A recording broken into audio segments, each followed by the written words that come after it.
What if I told you that the biggest threat to your success, your mental health, and your happiness isn't your competition, the economy, or even your own limiting beliefs?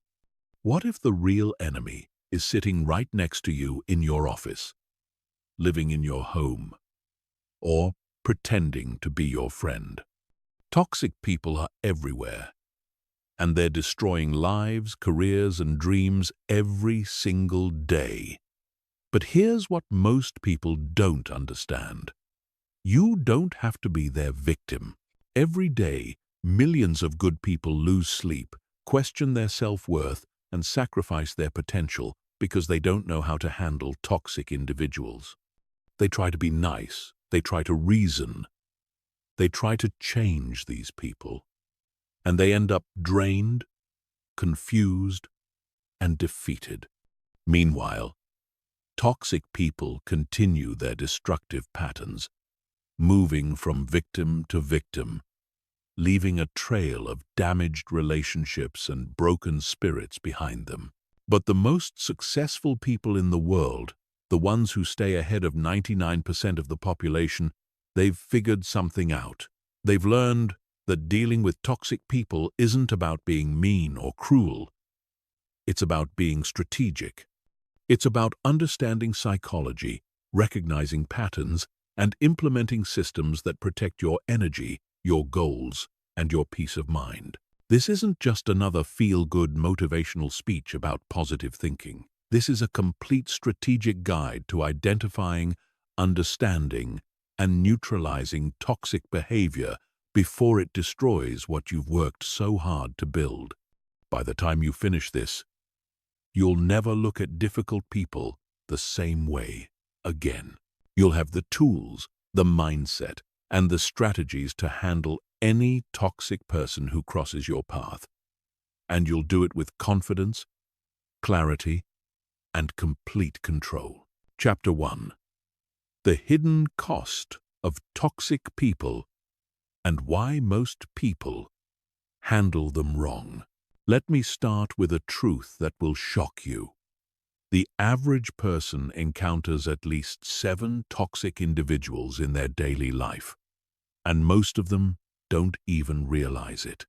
These aren't just the obvious bullies or the screaming bosses. These are the subtle manipulators, the energy vampires, the passive-aggressive colleagues, and the guilt-tripping family members who slowly but systematically drain your mental resources and sabotage your success. The cost of toxic people goes far beyond hurt feelings or uncomfortable conversations.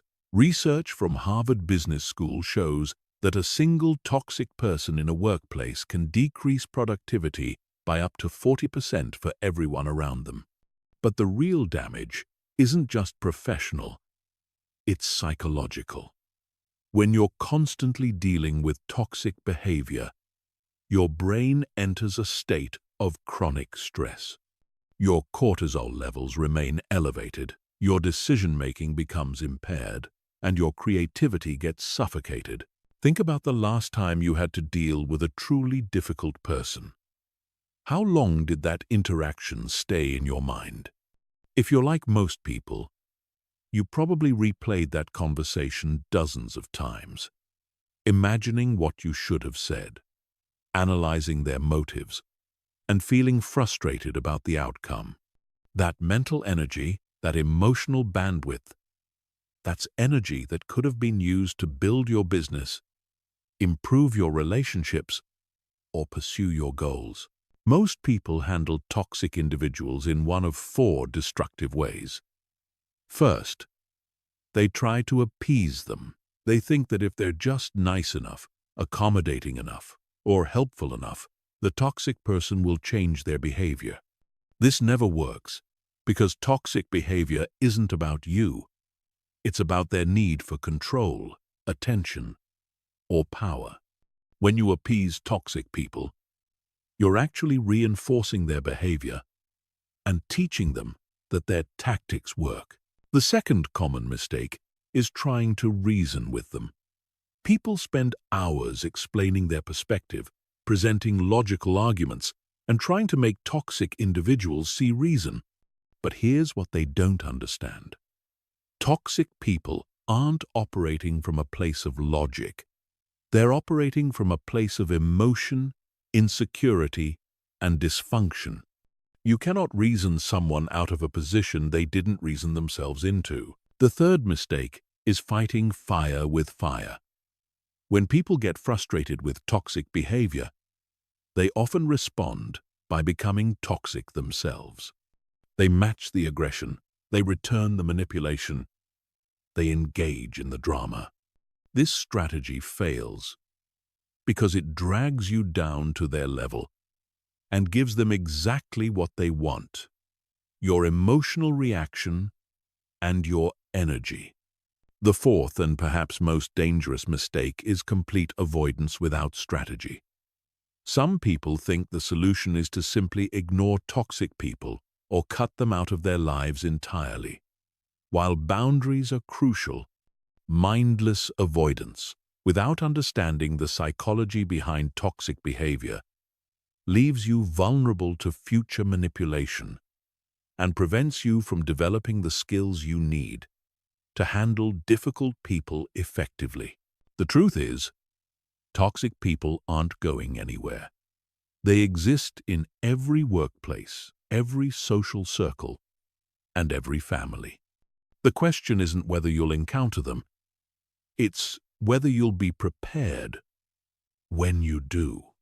Successful people understand that learning to handle toxic individuals is a crucial life skill, like learning to drive or learning to manage money. It's not optional if you want to protect your success and your sanity. Chapter 2. The 7 types of toxic people and how to identify them before they strike. Not all toxic people are created equal. Understanding the different types of toxic personalities is crucial because each type requires a different strategic response. Most people make the mistake of treating all difficult people the same way, which is why their strategies fail. Once you understand these 7 archetypes, you'll be able to identify toxic people within minutes of meeting them and adjust your approach accordingly. The first type is the energy vampire. These are the people who seem to suck the life out of every room they enter. They're chronic complainers, constant victims, and emotional black holes who feed off attention and sympathy. Energy vampires are masters of making everything about themselves. They interrupt conversations to share their own problems. They one-up your struggles with their own dramatic stories. And they never seem to have anything positive to say about anything. Energy vampires are particularly dangerous because they often appear harmless or even pitiable. They don't seem aggressive or threatening, so people let their guard down around them. But make no mistake, these individuals are toxic because they drain your emotional resources without ever giving anything back. They're emotional parasites who leave you feeling exhausted, frustrated, and emotionally depleted after every interaction. The second type is the controller. These individuals have an obsessive need to dominate every situation and every person around them. Controllers come in many forms. The micromanaging boss who can't delegate. The partner who needs to know your every move. The friend who always decides where the group goes and what they do. Controllers use a variety of tactics to maintain dominance, including guilt, fear, manipulation, and sometimes outright intimidation. What makes controllers particularly toxic is their inability to respect boundaries or autonomy. They see other people as extensions of themselves rather than as independent individuals with their own thoughts, feelings, and desires.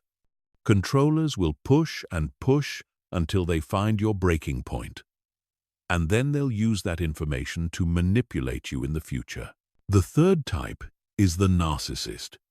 True narcissists are some of the most dangerous toxic people you'll encounter because they're often charming, intelligent, and initially very appealing. Narcissists have an inflated sense of self-importance, a deep need for excessive attention and admiration, and a complete lack of empathy for others. They're masters of manipulation who will say and do whatever it takes to get what they want. Narcissists are particularly skilled at love bombing, which means they shower you with attention, compliments, and affection at the beginning of a relationship to hook you emotionally. Once they have you invested, they gradually reveal their true nature, demanding, critical, and completely self-centered.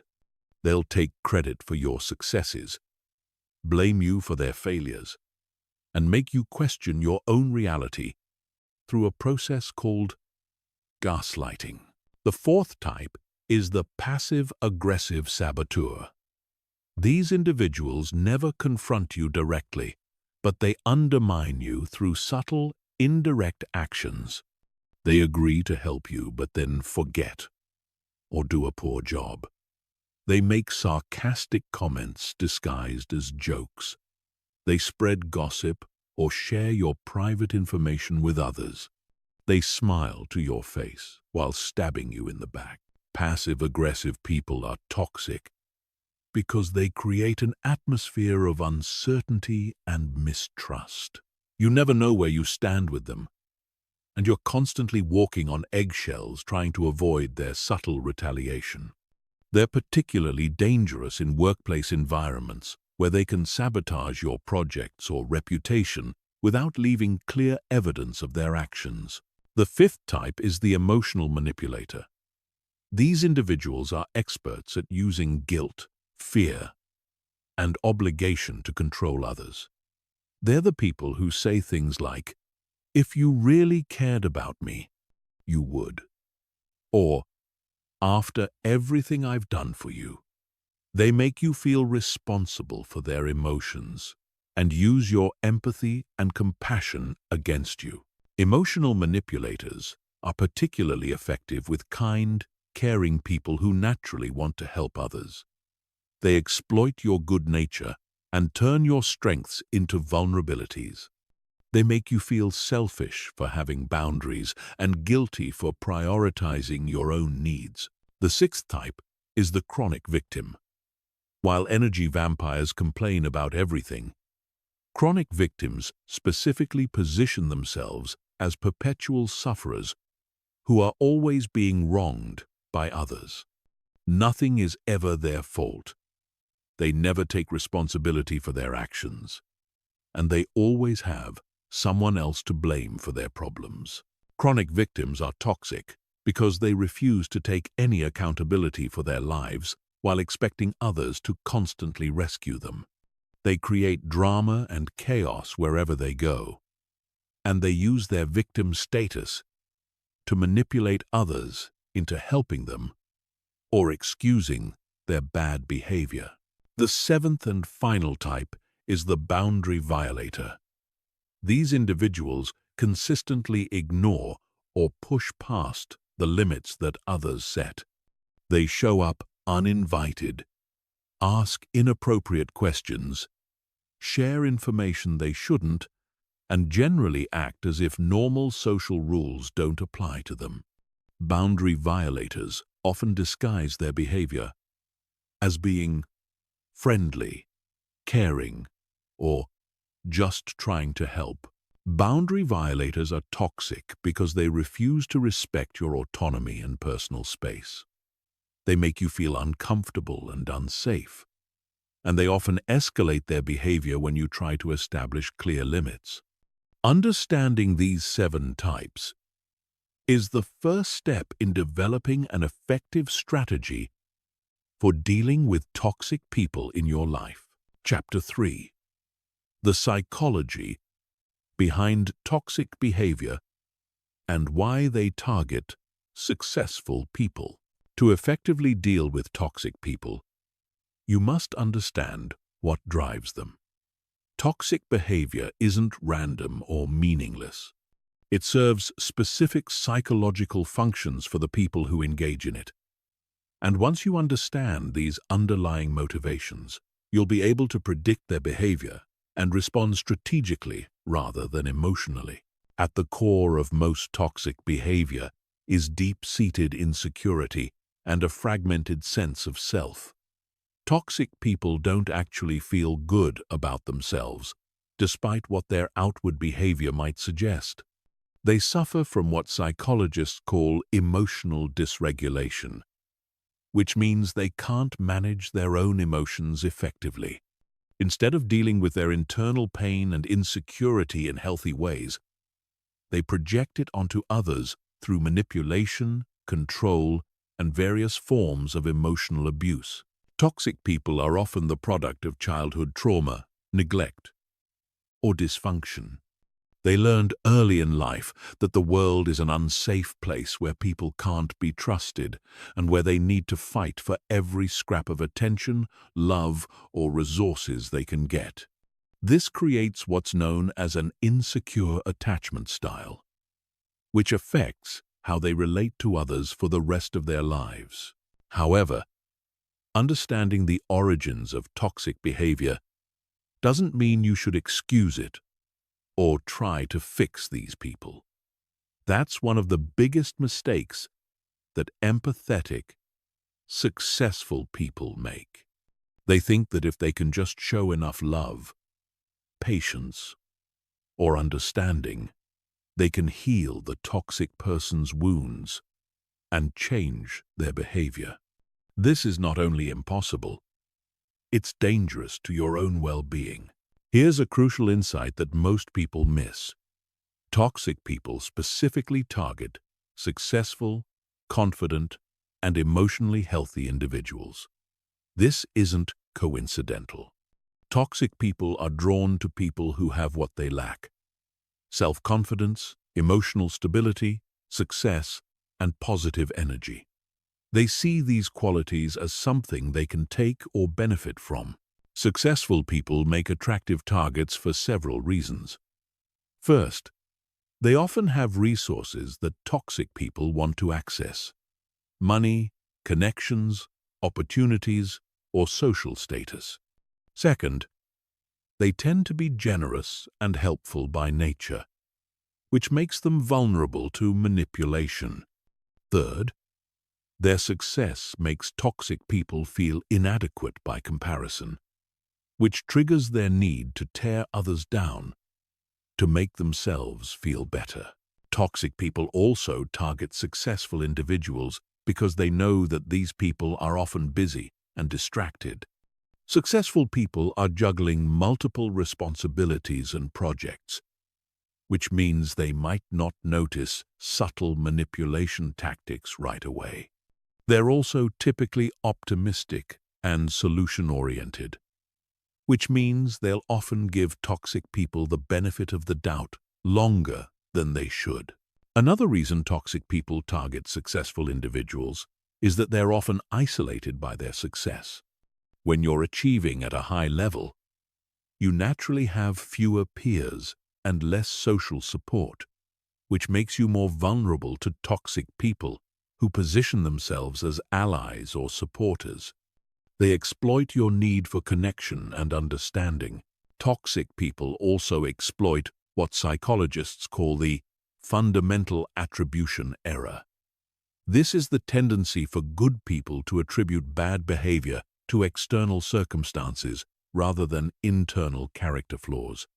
When a toxic person treats you badly, your first instinct is to think they're having a bad day, they're under stress, or they didn't mean it the way it sounded. Toxic people count on this tendency because it allows them to continue their bad behavior without consequences. Understanding the psychology behind toxic behavior also reveals why traditional approaches to dealing with difficult people often fail. You can't reason with someone who isn't operating from a place of reason. You can't love someone into changing when their behavior serves important psychological functions for them. You can't set boundaries with someone who sees boundaries as challenges to overcome. The key insight is that toxic people don't want to change. Their behavior works for them.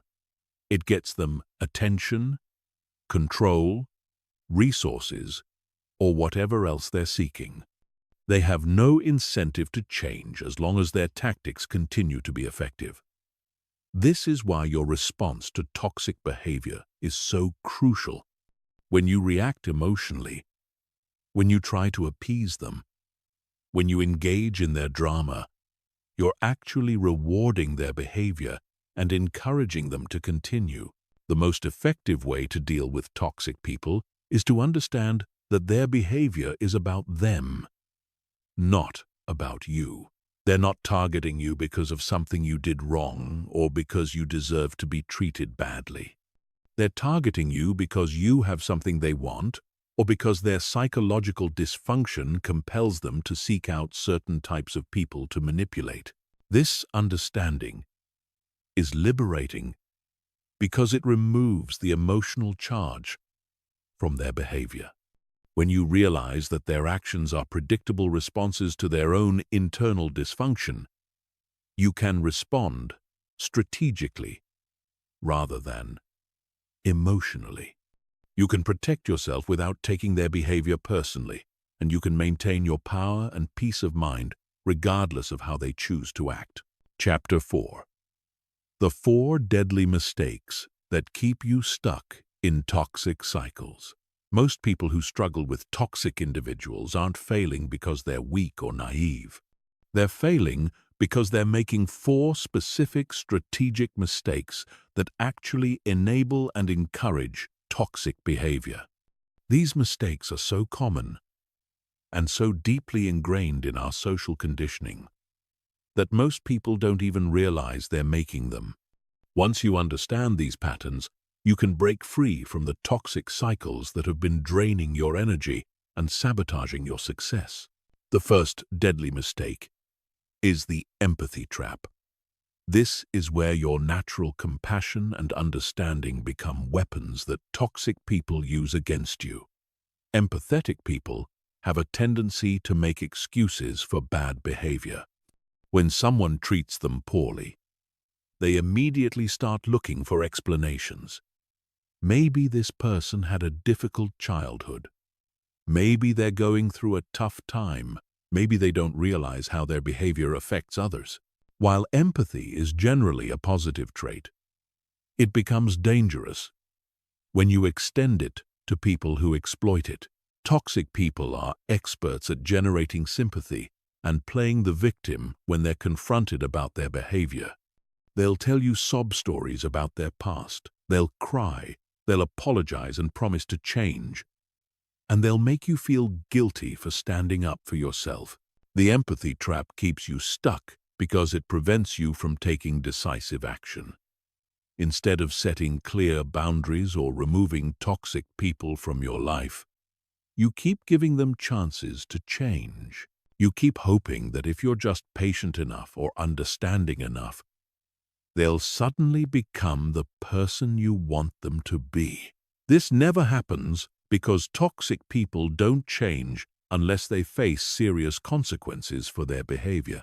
The second deadly mistake is the logic fallacy. This is the belief that you can reason with toxic people if you just find the right words or the right approach. Rational people assume that others are rational too, so they spend enormous amounts of time and energy trying to explain their perspective, defend their position, or convince toxic people to see reason. The logic fallacy is particularly dangerous because it can consume years of your life. You'll have the same arguments over and over again, present the same evidence repeatedly, and exhaust yourself trying to make someone understand something they have no interest in understanding. Toxic people don't engage in logical discussions because they're not interested in finding truth or solving problems. They're interested in winning, controlling, or getting attention. When you try to reason with toxic people, You're actually giving them more opportunities to manipulate you. They'll twist your words, change the subject, bring up past grievances, or use various other tactics to keep you engaged in pointless debates. Meanwhile, you're wasting precious time and energy that could be used to build your business, improve your relationships, or pursue your goals.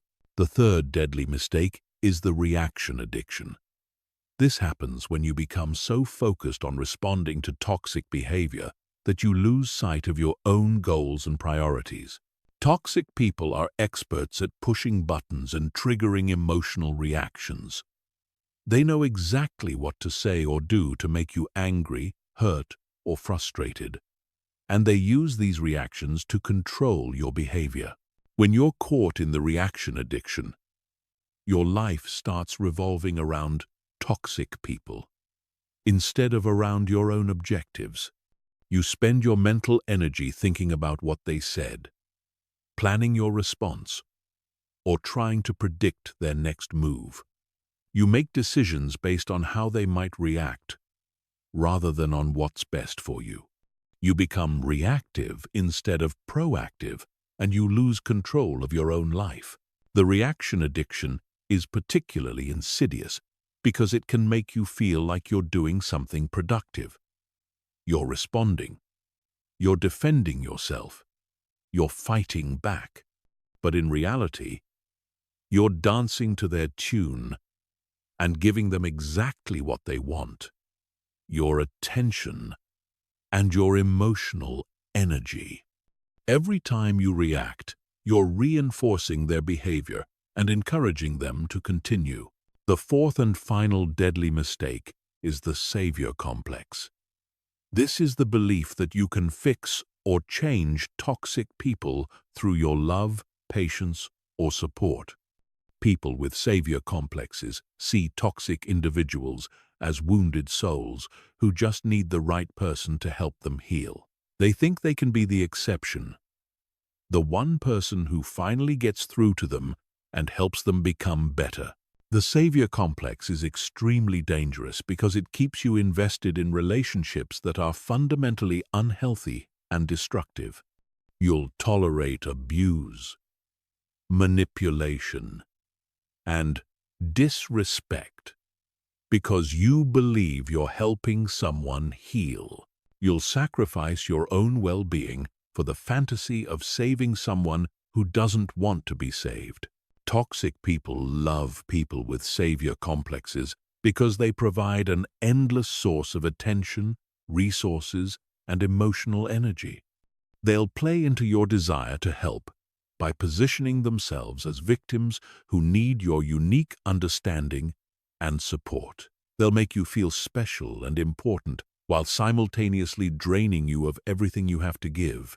The savior complex is based on a fundamental misunderstanding of how change works. People don't change because someone loves them enough or tries hard enough. People change when they decide to change, usually because they face consequences that make their current behavior too costly to continue. You cannot love someone into changing, and trying to do so will only exhaust you and enable their toxic behavior. These four mistakes create a cycle that keeps you trapped in toxic relationships. The empathy trap makes you vulnerable to manipulation. The logic fallacy wastes your time and energy. The reaction addiction gives toxic people control over your emotions. And the savior complex keeps you invested in people who will never change. Breaking free from these patterns requires a fundamental shift in how you think about toxic people and how you respond to their behavior. The key is to recognize that dealing with toxic people is not about being understanding, reasonable, responsive, or helpful. It's about being strategic, boundaried, and focused on your own goals and well-being. When you stop making these four deadly mistakes, you'll immediately feel more powerful and more in control of your relationships and your life. Chapter 5. The Strategic Mindset Shift that changes everything. Everything changes when you stop trying to change toxic people and start focusing on changing your response to them. This isn't just a subtle adjustment in approach. It's a complete paradigm shift that will revolutionize how you handle difficult people and protect your mental energy. Most people waste years trying to fix others when the real power lies in controlling yourself. The traditional approach to dealing with difficult people is based on the false belief that if you can just find the right words, the right approach, or the right amount of patience, you can make them see reason and change their behavior. This approach fails because it gives toxic people all the power. You're essentially saying that your peace of mind and your success depend on their willingness to cooperate, which puts you in a permanently vulnerable position. The strategic mindset shift begins with accepting a fundamental truth. You cannot control other people's behavior, but you have complete control over your response to their behavior. This might seem obvious, but most people live as if the opposite were true. They spend enormous amounts of energy trying to change others while neglecting the one thing they actually have power over, themselves. When you embrace this shift, everything becomes simpler and more effective. Instead of asking, "How can I make this person stop being toxic?" you start asking, "How can I protect myself from this person's toxicity?" Instead of trying to convince them to treat you better, you focus on creating consequences that make their bad behavior costly for them. Instead of hoping they'll change, you change how you interact with them. This strategic approach is based on understanding leverage and power dynamics. Toxic people continue their behavior because it works for them. They get attention, control, resources, or emotional reactions from their targets. When you stop providing these rewards and start imposing costs for their behavior, you shift the power dynamic in your favor. The strategic mindset also recognizes that your time and energy are your most valuable resources. Every minute you spend trying to reason with a toxic person is a minute you're not spending on building your career, improving your relationships, or pursuing your goals. Successful people understand that their attention is precious and they guard it carefully. They don't waste it on people who drain rather than energize them. Another crucial aspect of the strategic mindset is understanding that you don't owe toxic people anything. You don't owe them your patience, your understanding, your forgiveness, or your continued presence in their lives. Many people struggle with guilt when they start setting boundaries with toxic individuals because they've been conditioned to believe that being a good person means being endlessly accommodating. But here's the truth. Being kind doesn't mean being a doormat. Being compassionate doesn't mean accepting abuse. Being understanding doesn't mean enabling destructive behavior. In fact, the kindest thing you can do for toxic people is to stop rewarding their bad behavior, because this is the only thing that might motivate them to change. The strategic mindset also involves thinking in terms of return on investment. For every relationship in your life, you should be able to identify what you're investing and what you're getting back. Healthy relationships are characterized by mutual benefit, reciprocity, and positive energy exchange. Toxic relationships are characterized by one-sided giving, emotional drainage, and negative outcomes. When you apply this investment thinking to your relationships, you'll quickly identify which ones are worth your time and energy, and which ones are net negatives that need to be eliminated or radically restructured. This isn't about being selfish or calculating. It's about being strategic and protecting your resources so you can be more effective in all areas of your life. The strategic mindset shift also changes how you interpret toxic behavior. Instead of taking it personally or seeing it as a reflection of your worth, you start seeing it as information about the other person's psychological state and capabilities. When someone treats you badly, it tells you something important about their character, their values, and their level of emotional development. This perspective is incredibly liberating because it removes the emotional charge from toxic interactions. You don't get angry when a scorpion stings, because that's what scorpions do. Similarly, when you truly understand that toxic behavior is about the other person's dysfunction rather than about you, you can respond calmly and strategically rather than emotionally. Finally, the strategic mindset recognizes that your reputation and your relationships are crucial assets that need to be protected. Toxic people can damage both through their behavior and their influence on others. Part of being strategic involves managing how you're perceived and ensuring that your association with toxic individuals doesn't harm your standing with others. This mindset shift is the foundation for everything else you'll learn about dealing with toxic people. Once you stop trying to change them and start focusing on protecting and empowering yourself, you'll find that you have far more control over these situations than you ever imagined.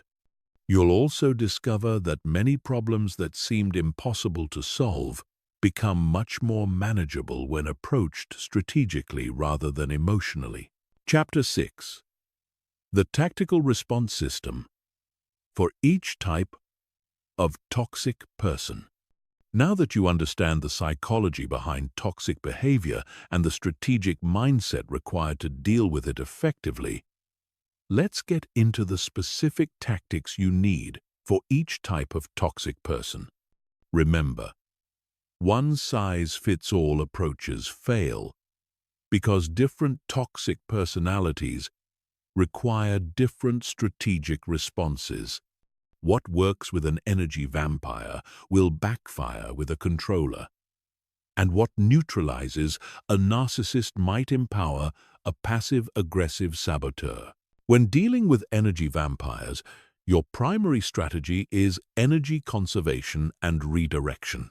These individuals feed off your emotional energy and attention, so your goal is to starve them of what they need while protecting your own resources. The most effective technique is called the gray rock method. You become as boring and unresponsive as possible during interactions. Give short, factual responses without emotional content. Don't ask follow-up questions about their problems, don't offer solutions, and don't show sympathy for their latest crisis.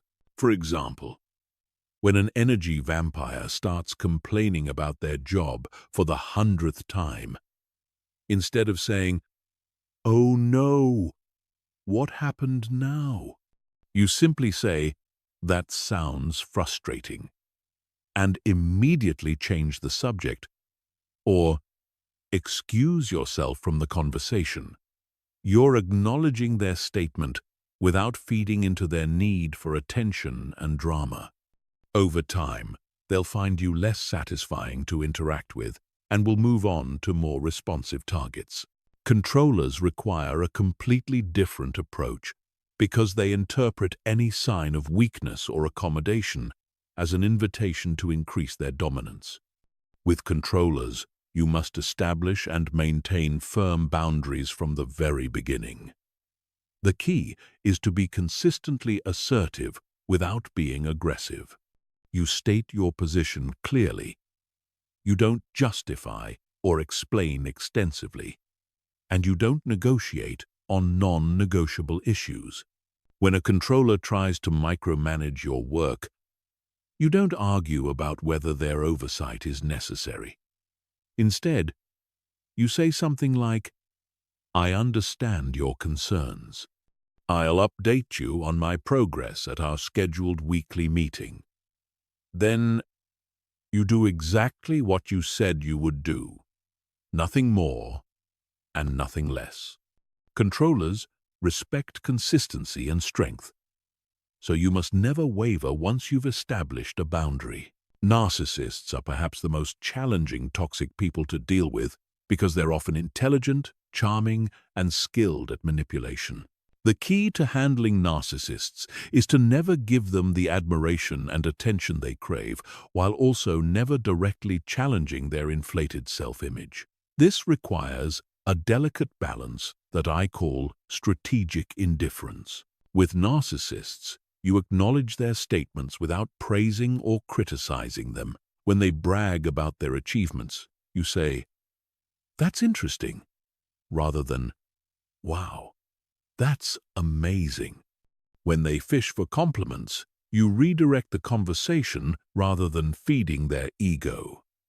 The goal is to be polite but unengaging, present but not invested.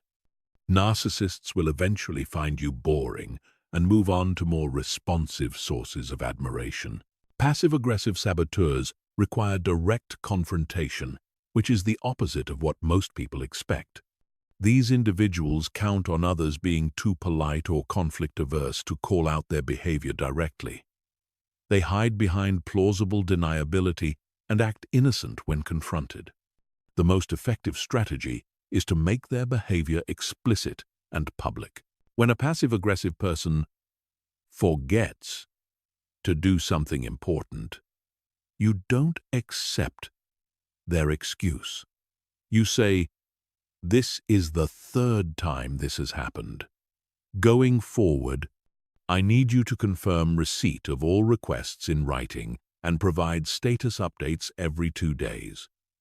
You're not accusing them of intentional sabotage, but you're making it clear that you see the pattern and you're implementing safeguards.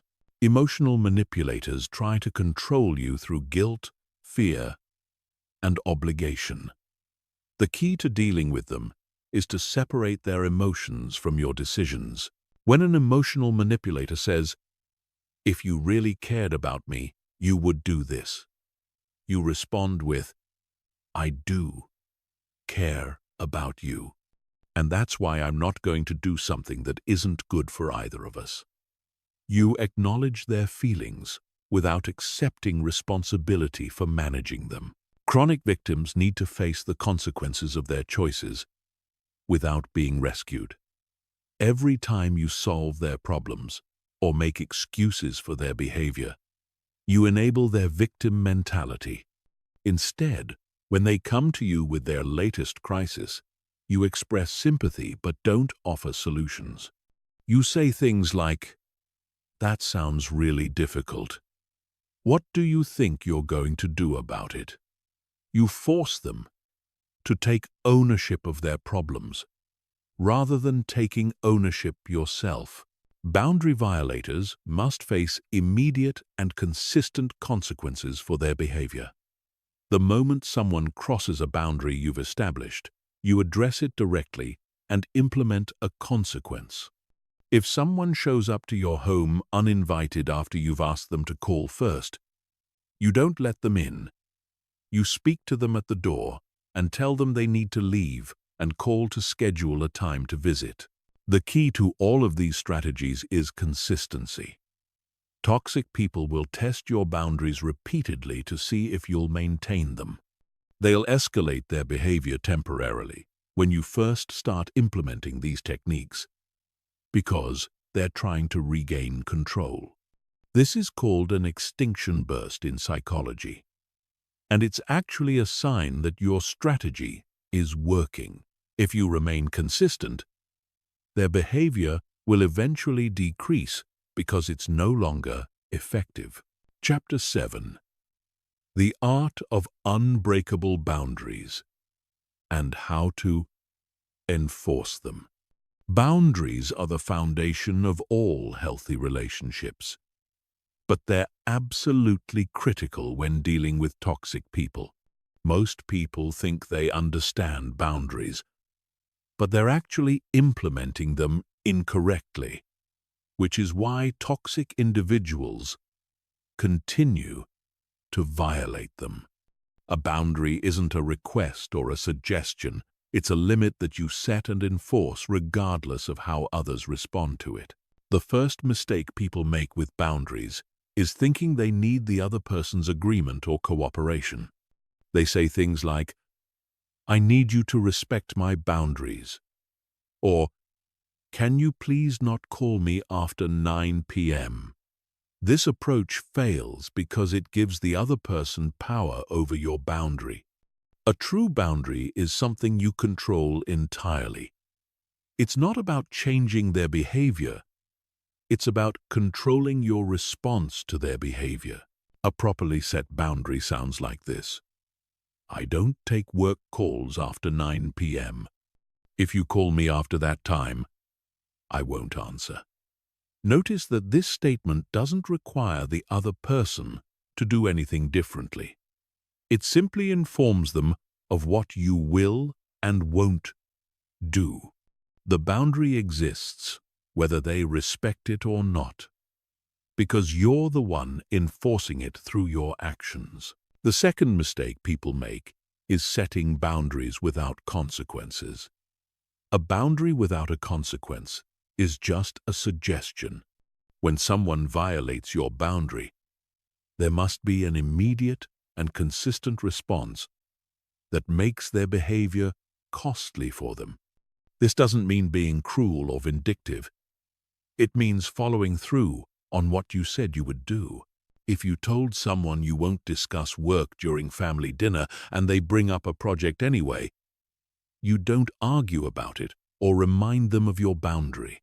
You either change the subject immediately or excuse yourself from the table. Your action demonstrates that violating your boundary results in the loss of your attention and presence, which is a natural consequence that reinforces the boundary. The third mistake is explaining or justifying your boundaries extensively. When you over-explain boundaries, you're essentially asking for permission to have them, which undermines their effectiveness. Toxic people will use your explanations against you, finding exceptions and loopholes or arguing about the validity of your reasons. Strong boundaries are stated simply and clearly, without extensive justification. For example, if you decide you won't lend money to a particular person anymore, you don't need to explain your financial situation or justify your decision. You simply say, "I'm not able to lend money anymore," and leave it at that.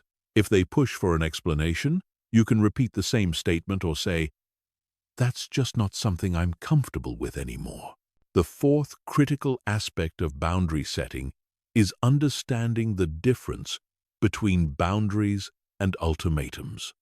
Boundaries are about controlling your own behavior, while ultimatums are about controlling someone else's behavior.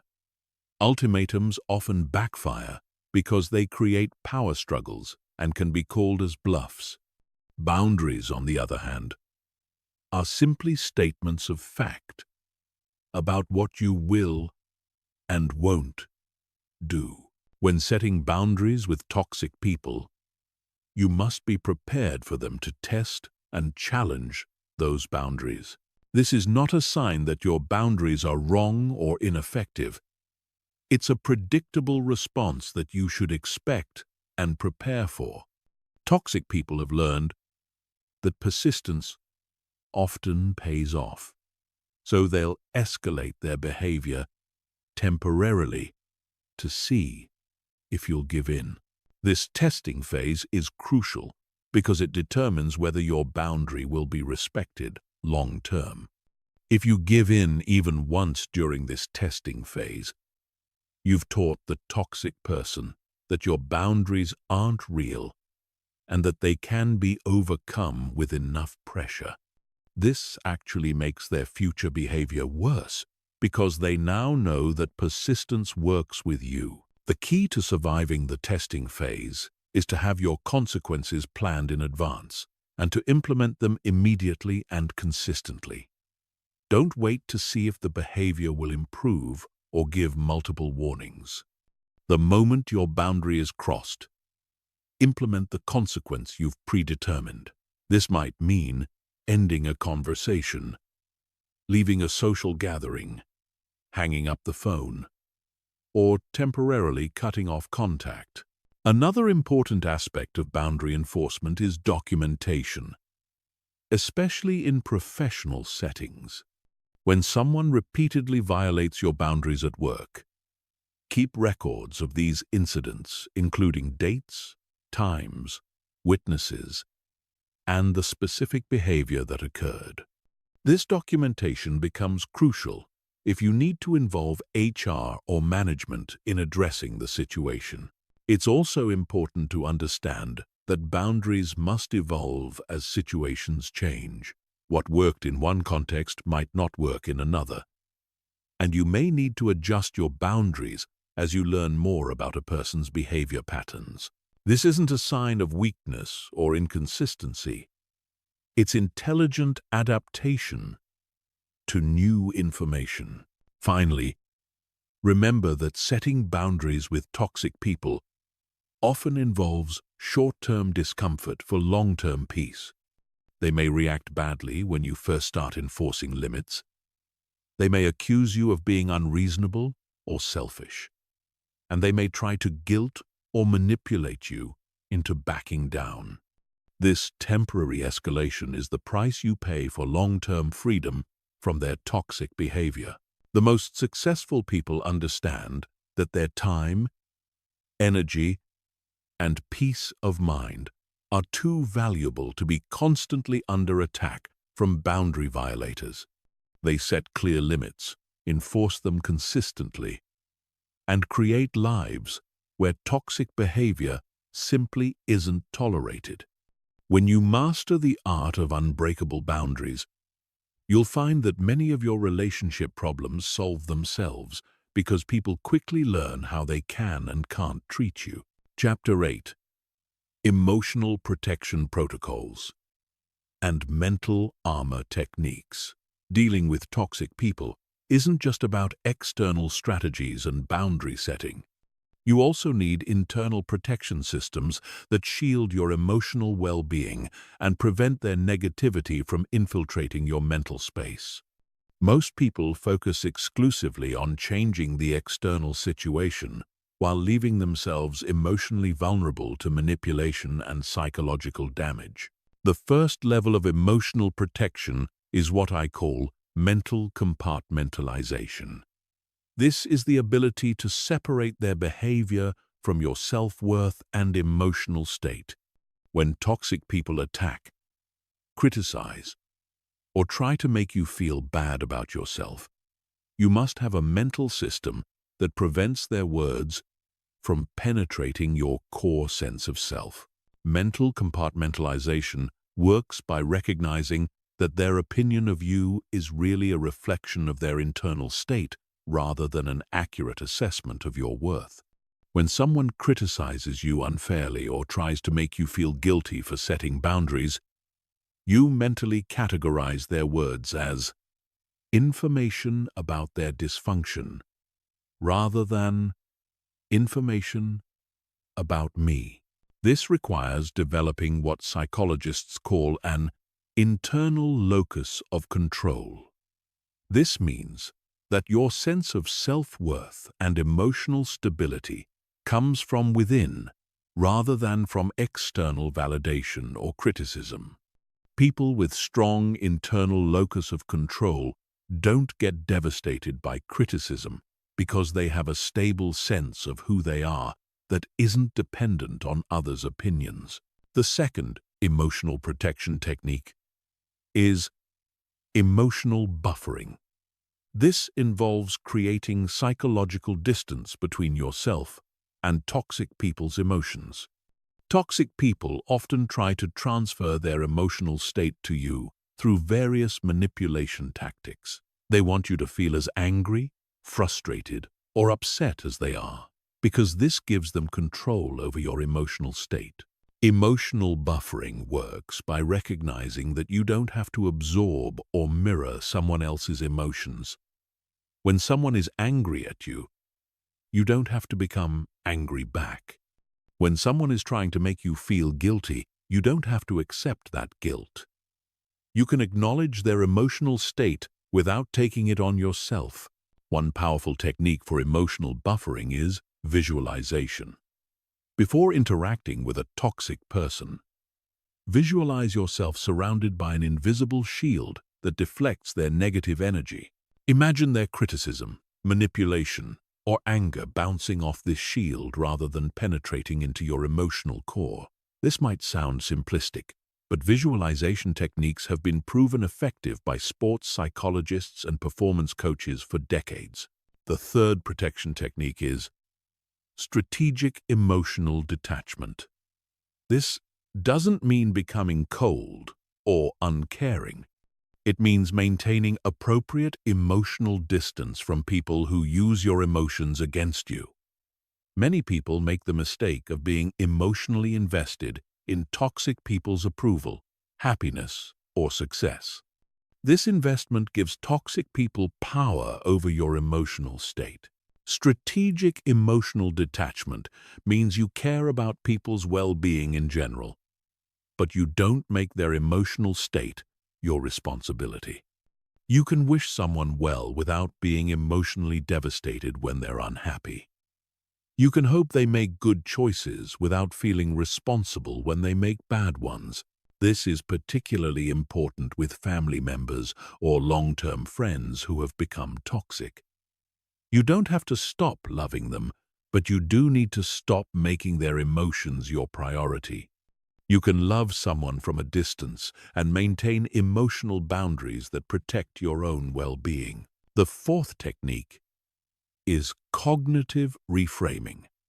This involves consciously changing how you interpret and think about toxic people's behavior. Instead of seeing their attacks as evidence that something is wrong with you, you reframe them as evidence that something is wrong with them.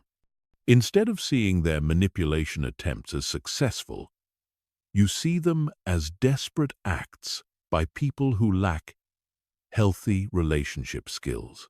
Cognitive reframing also involves focusing on what you can learn from difficult interactions rather than just how they make you feel.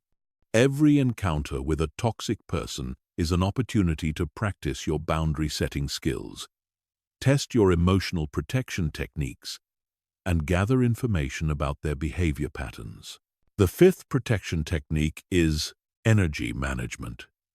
Toxic people are emotional energy drains, so you need systematic ways to restore and protect your energy levels. This includes both preventing energy loss and actively restoring energy that's been depleted. Energy management starts with recognizing the early warning signs that your emotional resources are being depleted.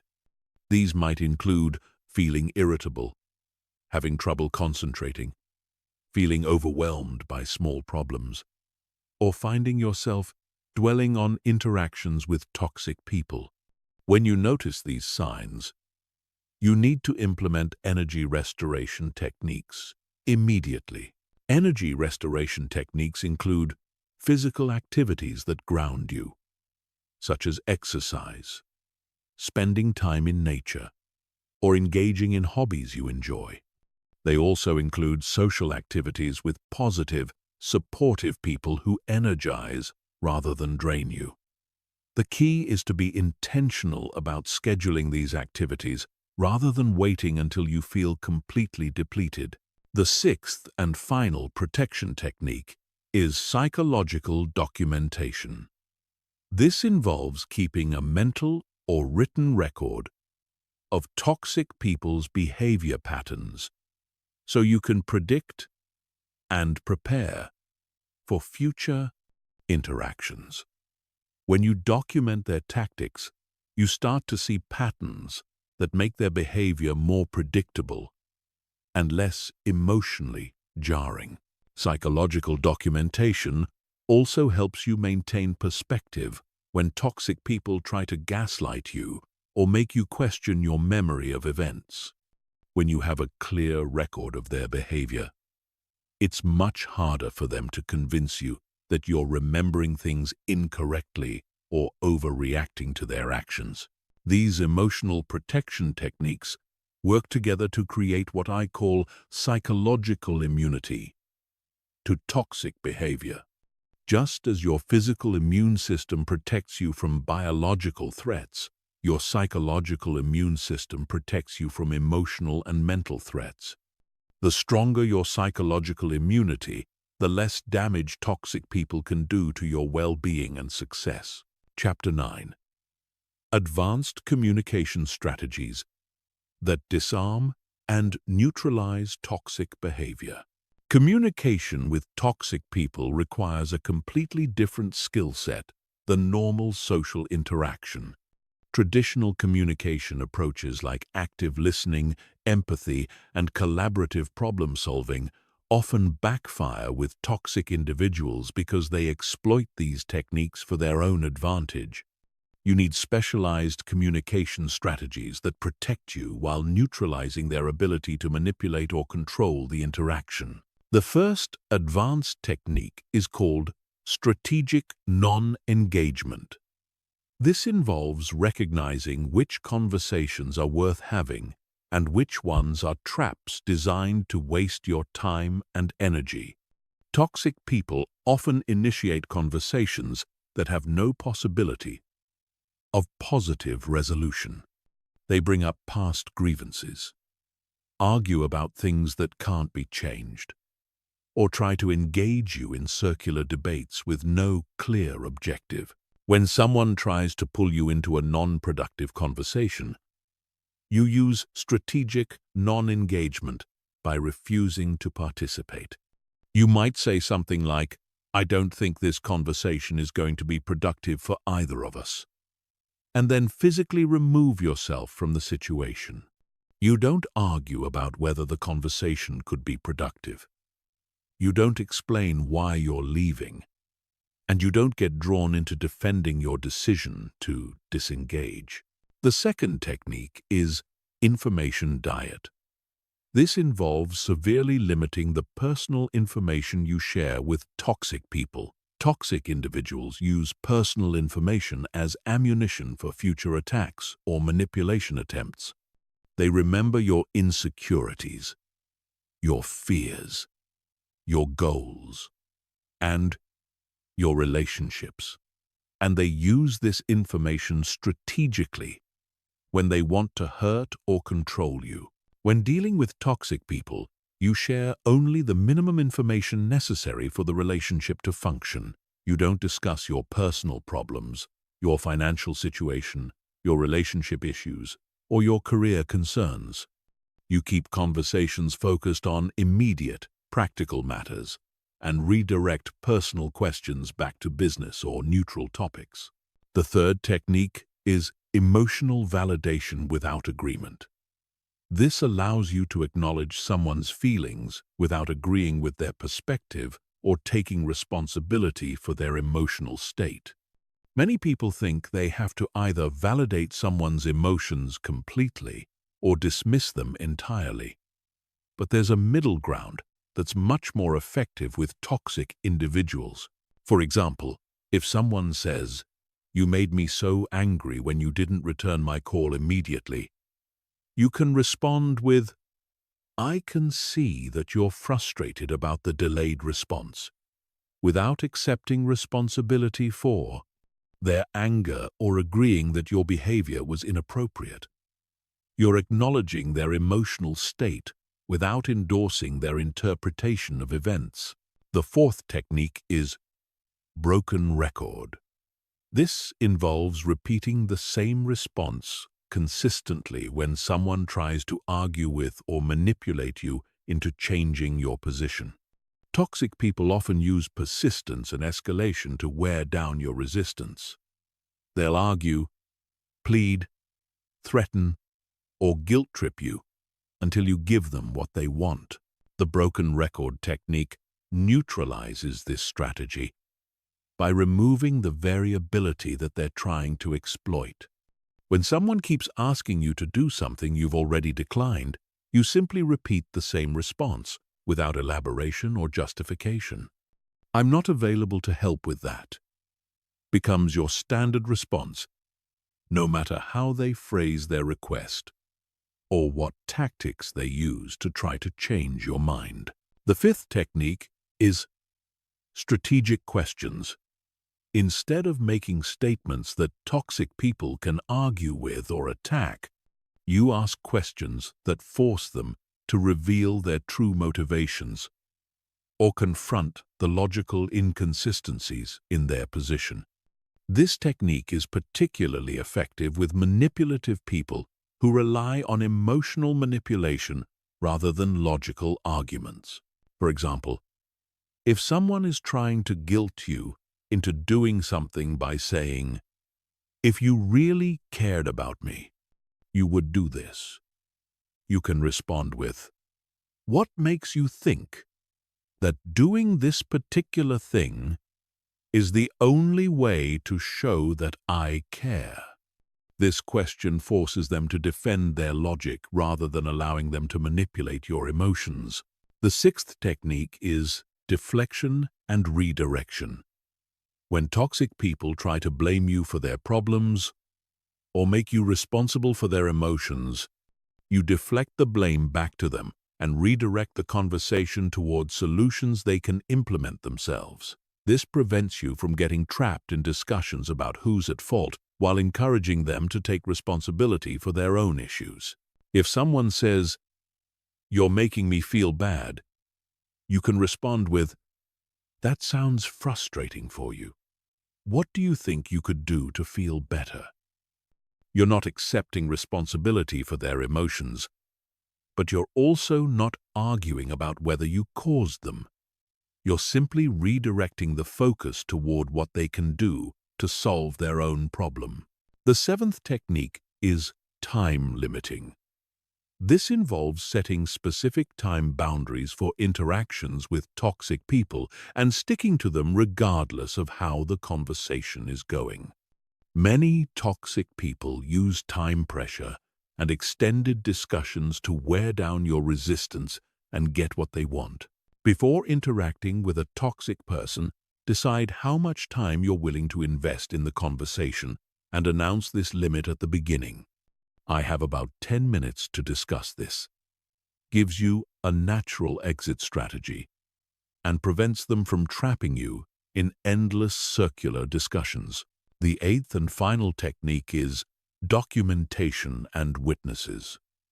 In situations where you need to interact with toxic people regularly, especially in professional settings, you document important conversations and include witnesses whenever possible. This protects you from gaslighting attempts and provides evidence if the situation escalates to the point where you need outside intervention. Documentation doesn't mean recording conversations without permission, which can create legal issues. It means sending follow-up emails that summarize what was discussed and agreed upon, copying relevant supervisors or colleagues on important communications, and keeping records of when toxic behavior occurs. These advanced communication strategies work because they remove the elements that toxic people depend on for their manipulation: your emotional reactivity, your need for their approval, your willingness to accept responsibility for their problems, and your assumption that they're operating in good faith.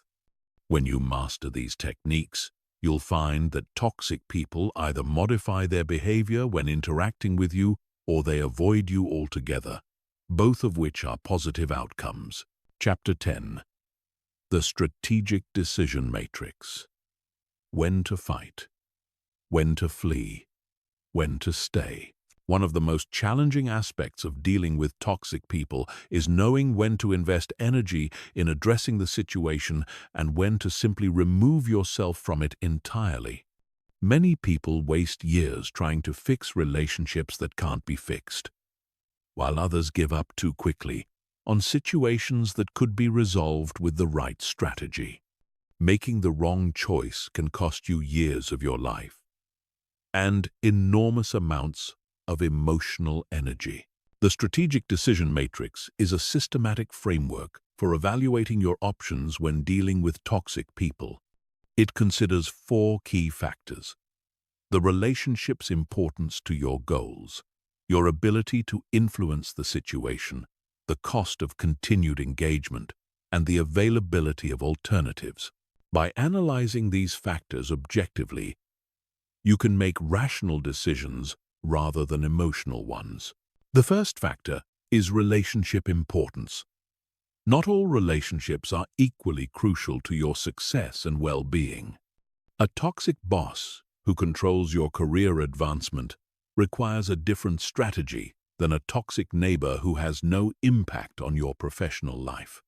A toxic family member who will be in your life for decades needs different handling than a toxic acquaintance you can easily avoid.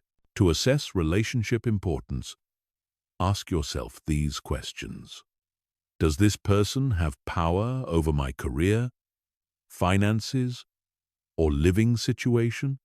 Will I be forced to interact with them regularly regardless of my preferences?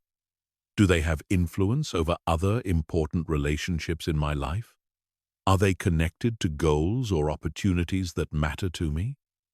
The higher the importance, the more effort it's worth investing in finding a solution rather than simply avoiding the person.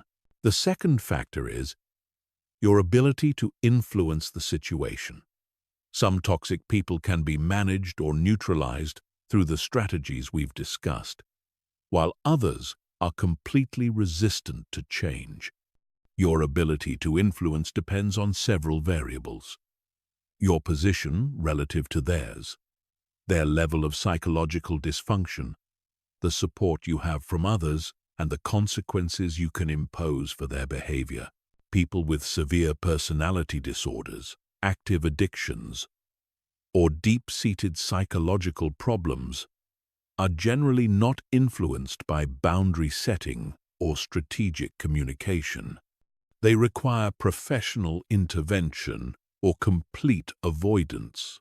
On the other hand, people who are toxic due to stress, poor modeling, or lack of awareness can often be managed effectively with consistent boundaries and consequences. The third factor is the cost of continued engagement. Every relationship requires an investment of time, energy, and emotional resources. With toxic people, this investment is often much higher than normal because you have to maintain constant vigilance, implement protection strategies, and deal with the stress of their behavior. You need to honestly assess whether the benefits of maintaining the relationship outweigh these costs. Consider not just the immediate costs, but the long-term impact on your mental health, your other relationships, and your ability to pursue your goals. If dealing with a toxic person is consuming a significant portion of your mental energy and preventing you from focusing on more important priorities, the cost may be too high regardless of other factors. The fourth factor is the availability of alternatives. Sometimes you have options for achieving your goals or meeting your needs without maintaining a relationship with a toxic person. Other times, they're the only path to something important, at least in the short term. Understanding your alternatives helps you make strategic rather than emotional decisions about how to handle the situation. Based on these 4 factors, toxic relationships generally fall into one of 4 categories, each requiring a different strategic response. The first category is high importance, high influence. These are situations where the relationship matters significantly to your goals, and you have realistic hope of improving the situation through strategic intervention. For high importance, high influence situations, you fight. You invest time and energy in implementing boundaries, consequences, and strategic communication techniques. You document problems, build alliances with others, and work systematically to change the dynamic. This might involve having difficult conversations, involving supervisors or HR departments, or implementing structured intervention plans. The second category is high importance, low influence. These are situations where you need to maintain some relationship with the person, but they're resistant to change, and you have limited power to influence their behavior. This often occurs with family members, long-term business partners, or situations where you have no choice but to interact with someone regularly. For high importance, low influence situations, you stay, but you implement maximum protection strategies. You minimize contact as much as possible, maintain strict boundaries, use all the emotional protection techniques we've discussed, and focus on managing your own response rather than trying to change theirs. You accept that the relationship will never be ideal, but you find ways to coexist while protecting your well-being. The third category is low importance, high influence. These are situations where the relationship isn't crucial to your major goals, but the person's behavior is problematic, and you have the power to address it. This might include toxic friends, casual acquaintances, or neighbors whose behavior affects your quality of life. For low importance, high influence situations, you have flexibility in your approach. You can choose to invest some energy in setting boundaries and consequences if you think the relationship has potential, or you can simply reduce contact without extensive intervention. The key is not to invest more energy than the relationship warrants. The fourth category is low importance, low influence. These are toxic people who have minimal impact on your important goals and who are resistant to change. This includes casual acquaintances, distant family members you rarely see, or people you encounter occasionally in social or professional settings. For low importance, low influence situations, you flee. You remove these people from your life as completely as possible without extensive explanation or intervention attempts. You unfriend them on social media, decline invitations to events where they'll be present, and avoid situations where you'll be forced to interact with them. You don't waste energy trying to fix relationships that don't matter to your success or happiness. The strategic decision matrix isn't just a one-time assessment. Relationships and circumstances change, so you should periodically reevaluate your approach. Someone who was once important to your goals might become less relevant as your life changes. Your ability to influence a situation might increase as you gain more power or support, or it might decrease as their dysfunction becomes more severe. The key insight is that your time and energy are finite resources that should be allocated strategically rather than emotionally.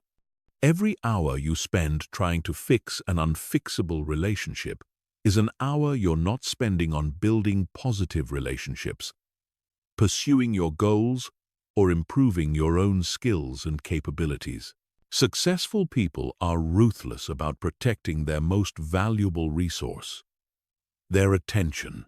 They invest it where it will generate the highest return, and they don't waste it on people who consistently drain rather than energize them. Chapter 11. Mastering Workplace Toxic Politics Without Destroying Your Career. The workplace presents unique challenges when dealing with toxic people because you can't simply cut them out of your life like you can with toxic friends or acquaintances. Your career, your income, and your professional reputation are all at stake, which means you need sophisticated strategies that protect you while advancing your goals. The key is learning to navigate workplace toxicity without becoming toxic yourself or sacrificing your professional success. The first principle of workplace toxic management is understanding that perception is reality in professional environments.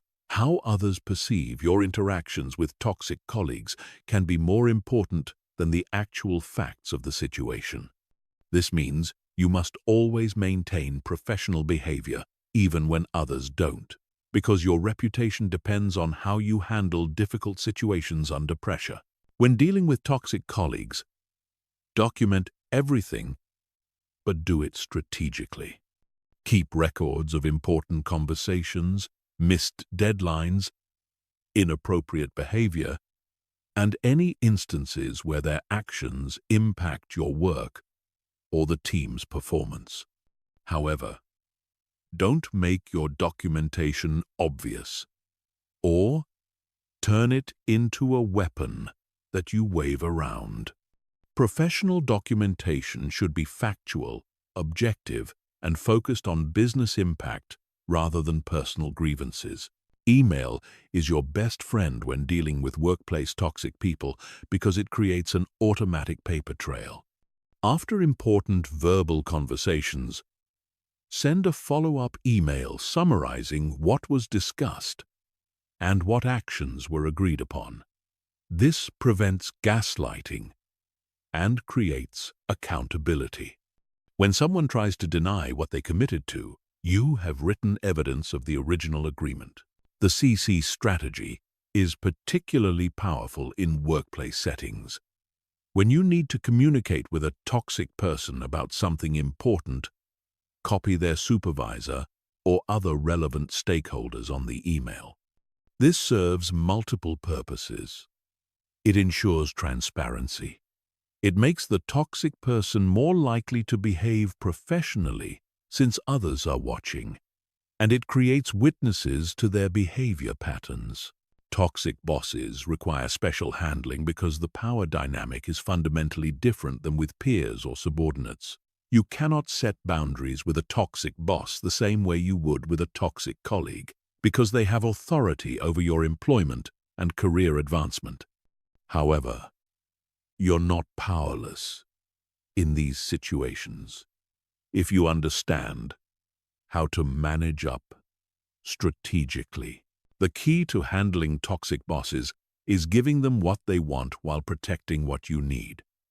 Most toxic bosses want control, recognition, and the feeling that they're important and respected.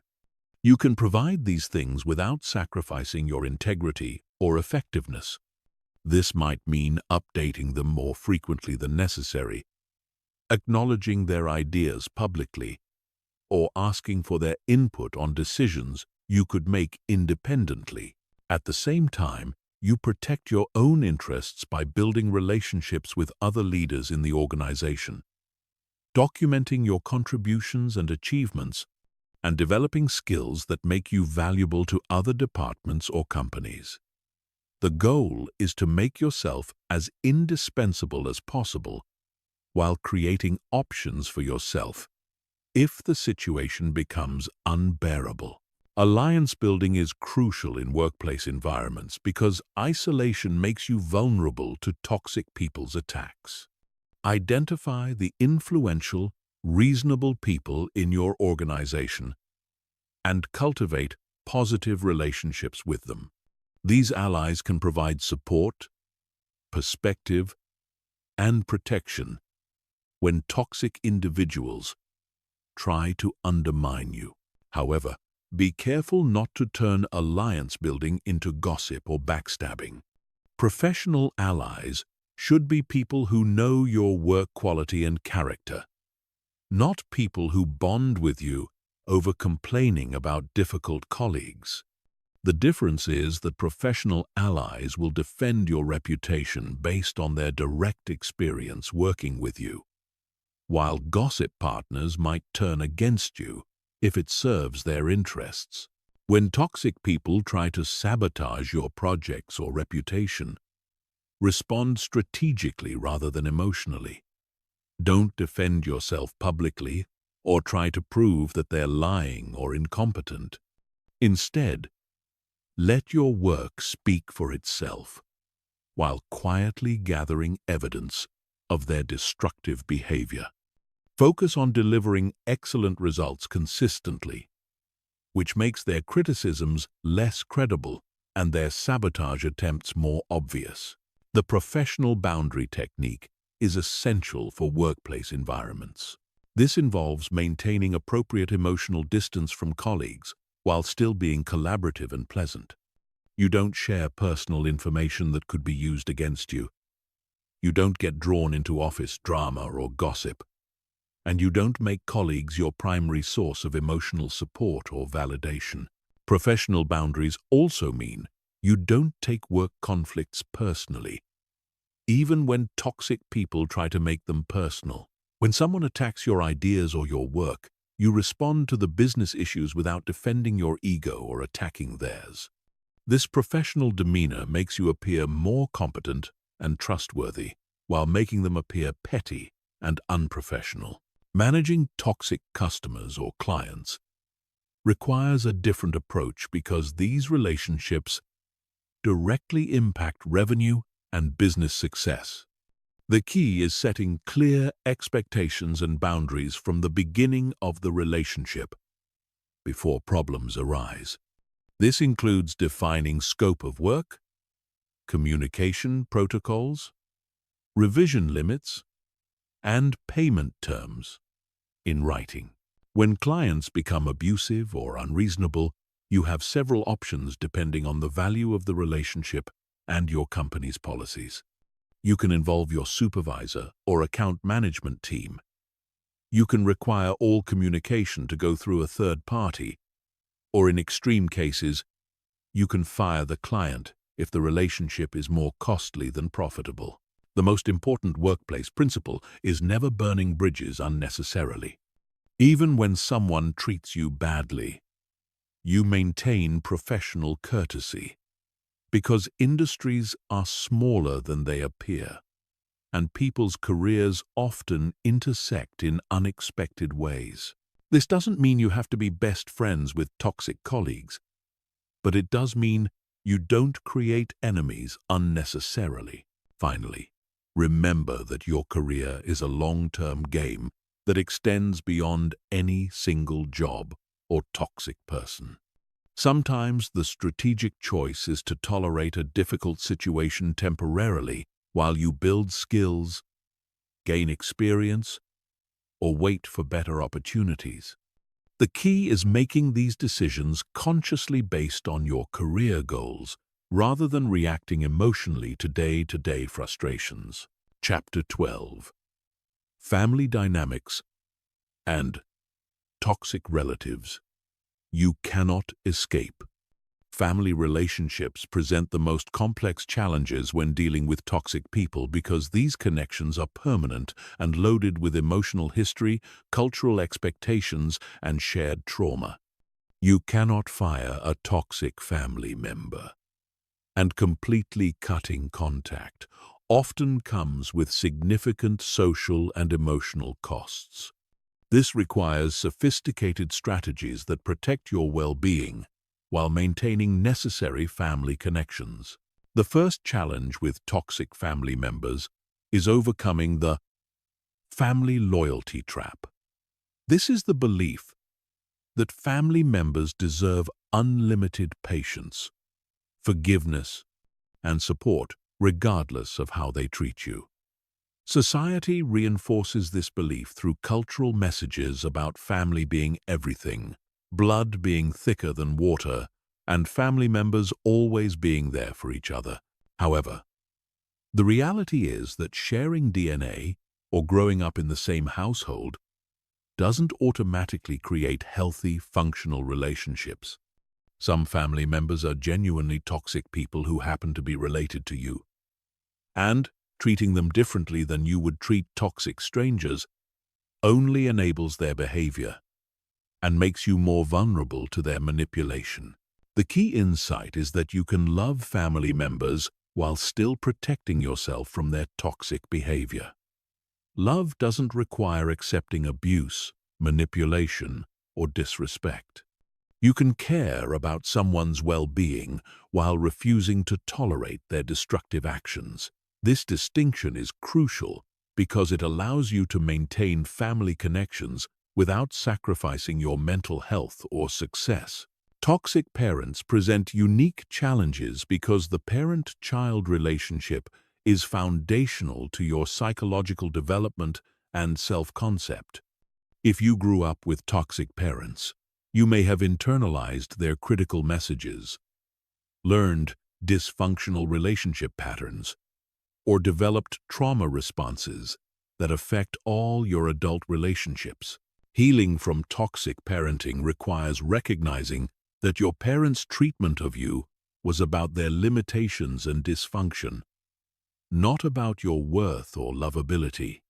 Children naturally assume that their parents' behavior reflects their own value, but this assumption is often incorrect.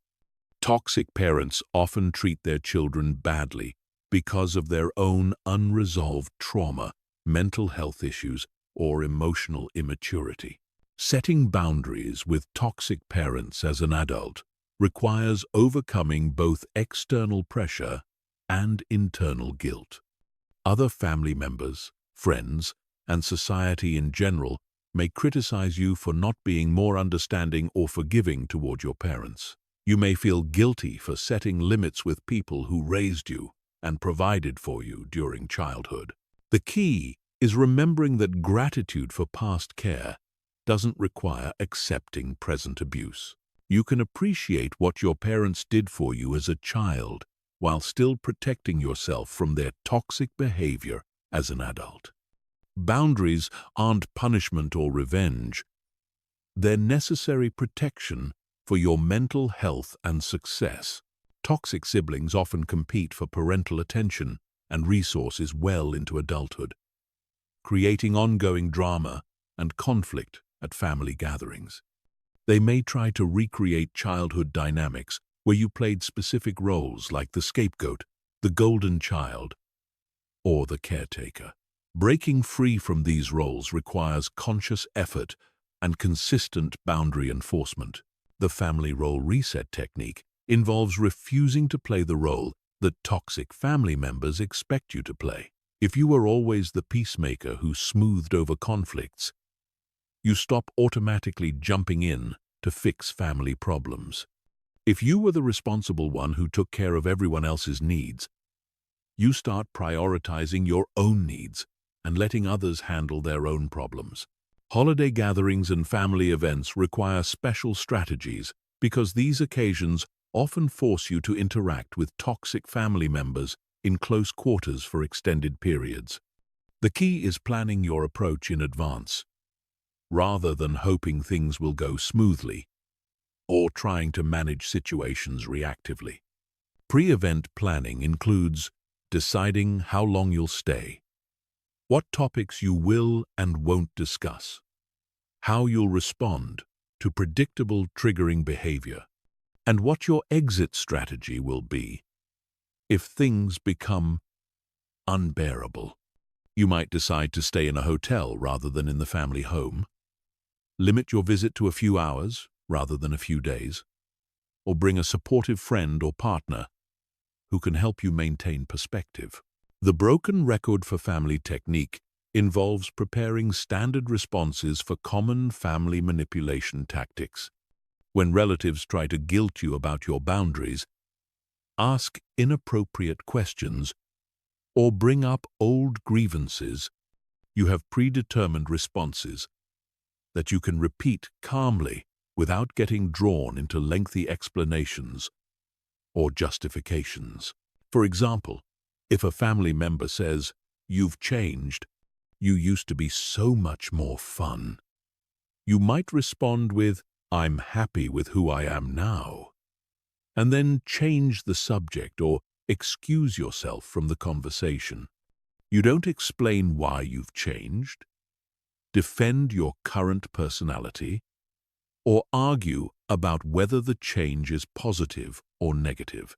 Managing family inheritance and financial issues often brings out the worst in toxic relatives because money and property represent power, security, and parental favoritism.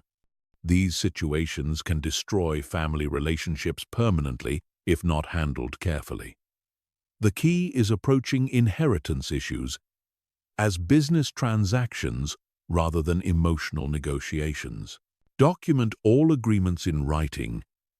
Involve neutral third parties, like attorneys or financial advisors, when necessary, and don't make financial decisions based on guilt, manipulation, or promises of future family harmony. Toxic family members often use inheritance discussions as opportunities to relitigate old grievances or extract commitments that serve their interests.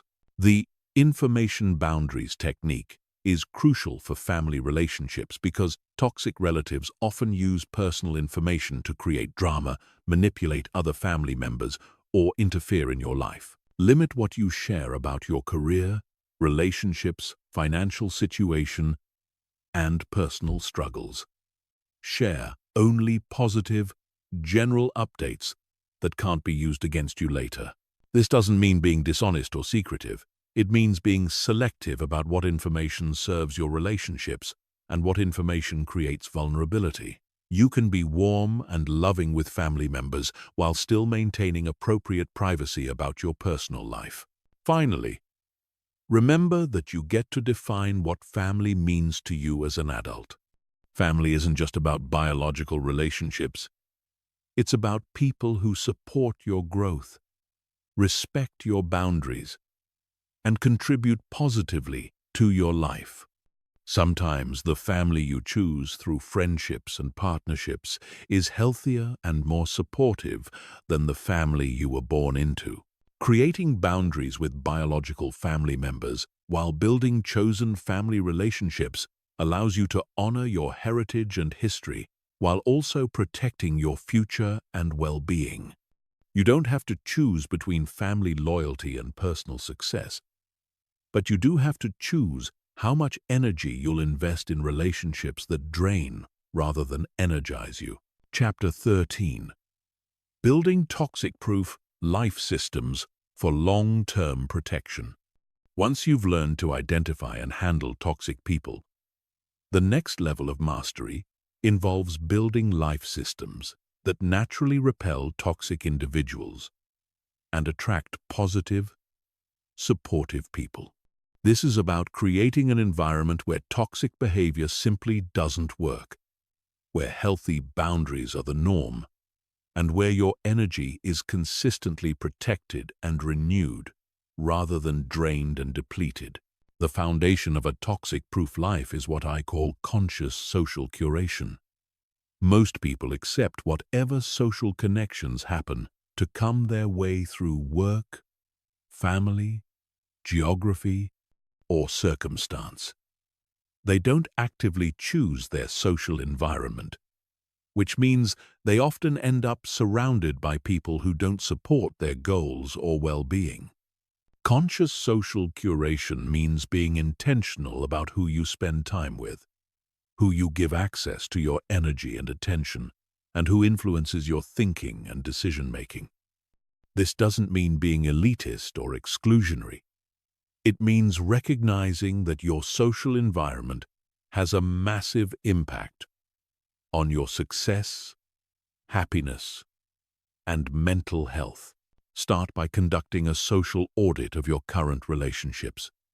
List the people you interact with regularly and honestly assess how each relationship affects your energy, mood, and progress toward your goals.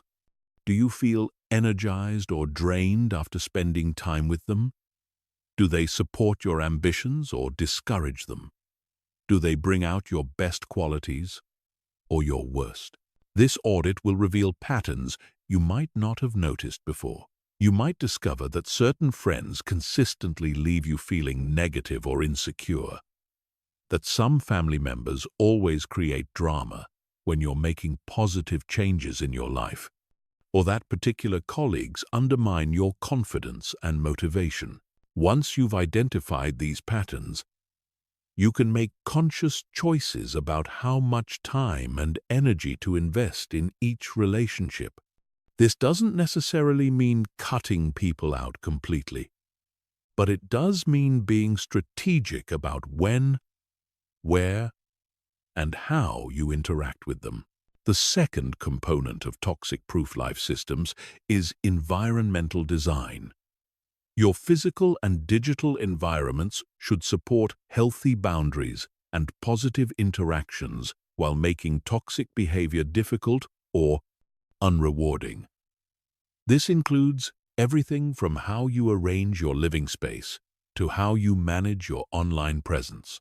In your physical environment, create spaces that feel calm, organized, and under your control. Toxic people thrive in chaotic, stressful environments, where boundaries are unclear and emotions run high. When your physical space reflects order and intentionality, it naturally discourages toxic behavior and makes boundary violations more obvious. Your digital environment is equally important, because toxic people often use technology to violate boundaries, manipulate emotions, or demand attention. Take control of your phone, email, and social media accounts by setting specific times for checking messages, turning off non-essential notifications, and blocking or muting people who consistently create negativity in your digital space. The communication gatekeeper system is a powerful tool for managing access to your time and attention. Instead of being available to everyone at all times, create structured ways for people to communicate with you that give you control over when and how you respond. This might mean setting specific office hours when you're available for phone calls, requiring people to schedule meetings in advance rather than dropping by unexpectedly, or using email for most communication, so you can respond thoughtfully rather than reactively. The goal is to make your time and attention something that requires effort to access, rather than something that's freely available to anyone who demands it.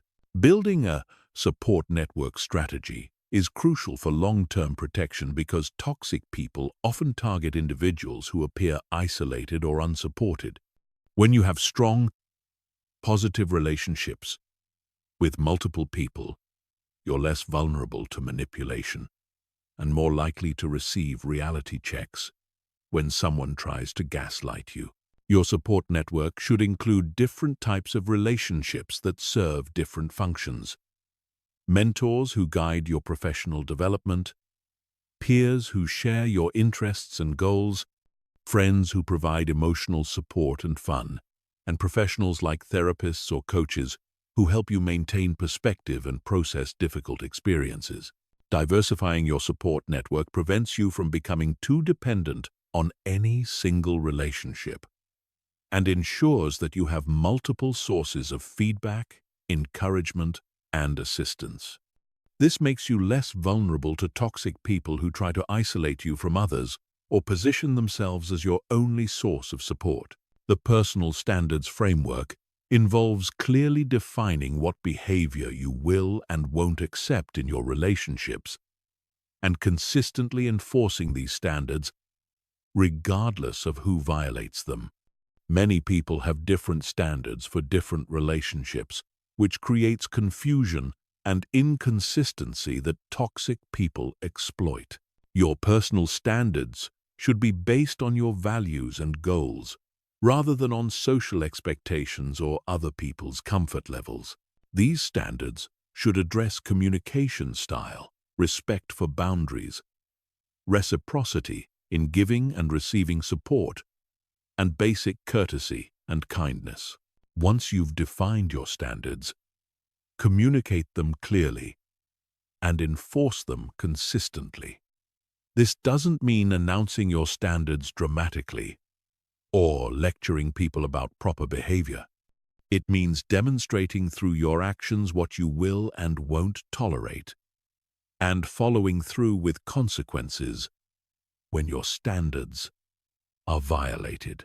The energy investment portfolio approach treats your relationships like financial investments, allocating your time and energy based on the returns you receive. Just as you wouldn't continue investing money in assets that consistently lose value, you shouldn't continue investing emotional energy in relationships that consistently drain rather than energize you. This requires tracking the energy returns from your relationships over time and adjusting your investment levels accordingly. Relationships that consistently provide positive returns deserve increased investment, while relationships that consistently provide negative returns should receive reduced investment or be eliminated entirely. The final component of toxic-proof life systems is continuous learning and adaptation. Toxic people evolve their tactics, and new types of toxic behavior emerge as society changes. Staying protected requires continuously updating your knowledge and skills for recognizing and handling difficult people. This means staying informed about psychology and relationship dynamics, practicing your boundary setting and communication skills regularly, and learning from each toxic interaction you encounter. Every difficult person you deal with teaches you something about human behavior and provides an opportunity to refine your protective strategies. Building toxic-proof life systems takes time and effort, but the investment pays dividends for the rest of your life. When your environment naturally supports healthy relationships and discourages toxic behavior, you spend less energy managing difficult people and more energy pursuing your goals and enjoying positive connections with others. Chapter 14.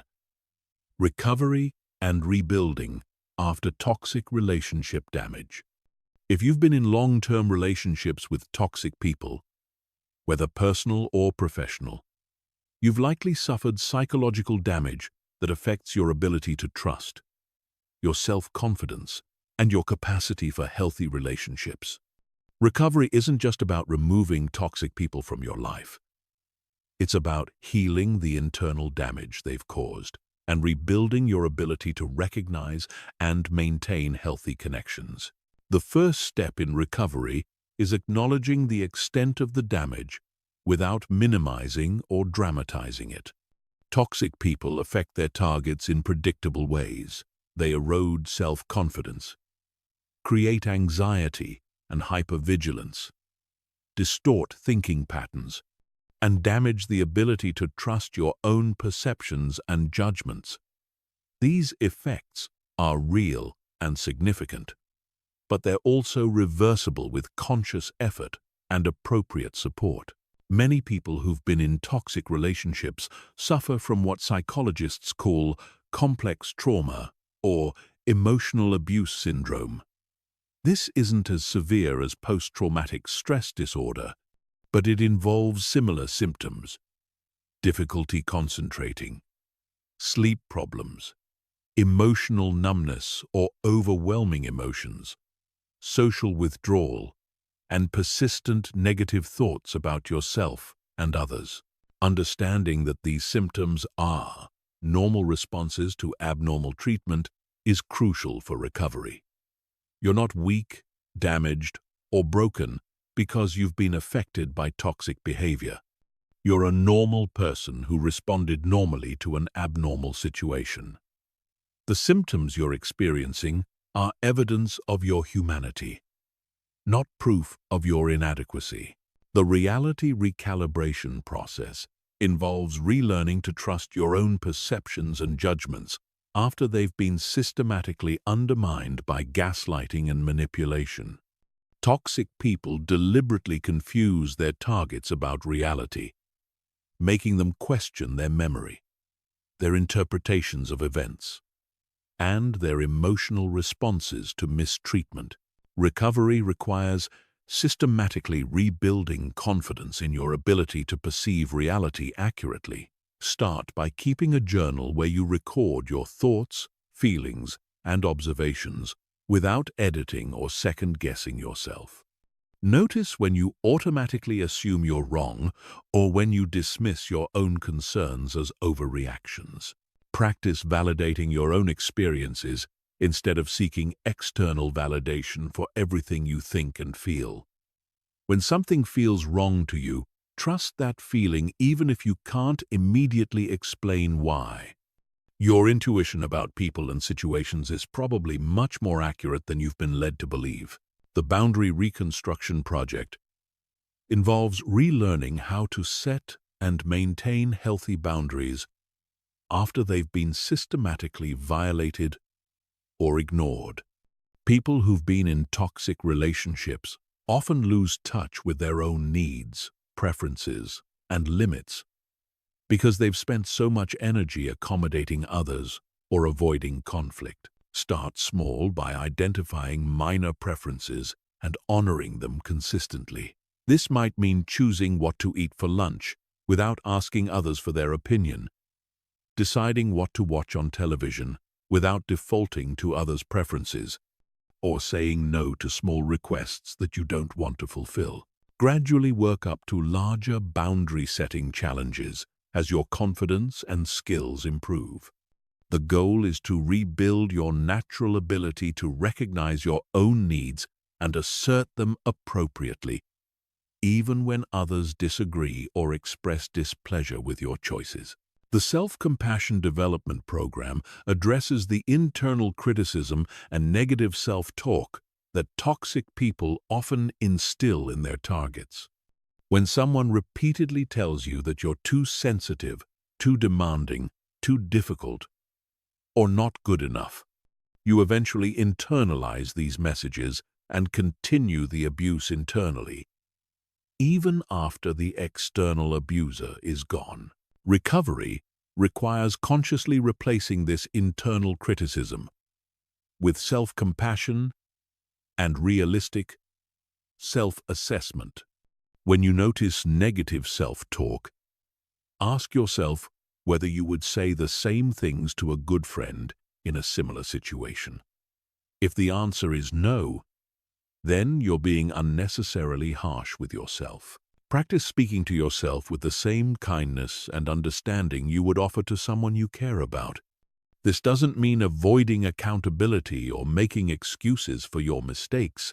It means treating yourself with basic human dignity and respect while you learn and grow. The trust rebuilding strategy involves gradually relearning how to assess people's trustworthiness and build healthy relationships after being betrayed or manipulated. Many people swing between two extremes after toxic relationships, either trusting no one or trusting everyone indiscriminately. Neither approach is healthy or effective. Healthy trust is earned gradually through consistent behavior over time. Start by observing people's actions rather than just listening to their words. Notice whether they follow through on commitments, respect boundaries, treat others with kindness, and demonstrate integrity in small situations.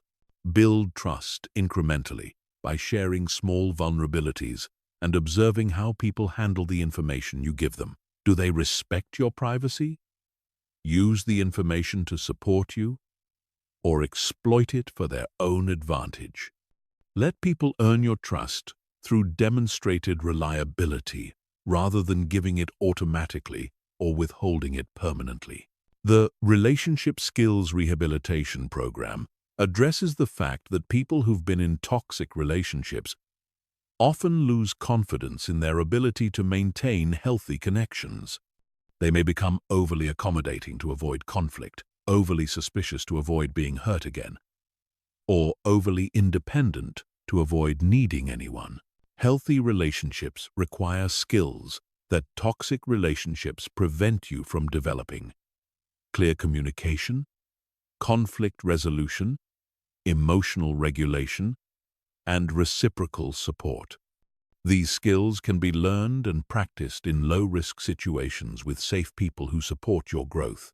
Consider working with a therapist who specializes in relationship trauma, joining support groups with others who've had similar experiences, or practicing relationship skills with trusted friends who understand your recovery process. The goal is to rebuild confidence in your ability to create and maintain positive connections with others. The personal power restoration process involves reclaiming your sense of agency and control over your own life. Toxic people systematically undermine their targets' confidence in their own decision-making abilities, making them feel helpless and dependent. Recovery requires rebuilding your sense of personal power and effectiveness. Start by making small decisions independently and following through on them successfully. This might involve choosing new activities to try, setting and achieving small goals, or solving problems that arise in your daily life. Each successful independent action rebuilds confidence in your ability to handle whatever life presents. Finally, remember that recovery is not a linear process. You'll have good days and bad days, setbacks and breakthroughs. Some days you'll feel strong and confident.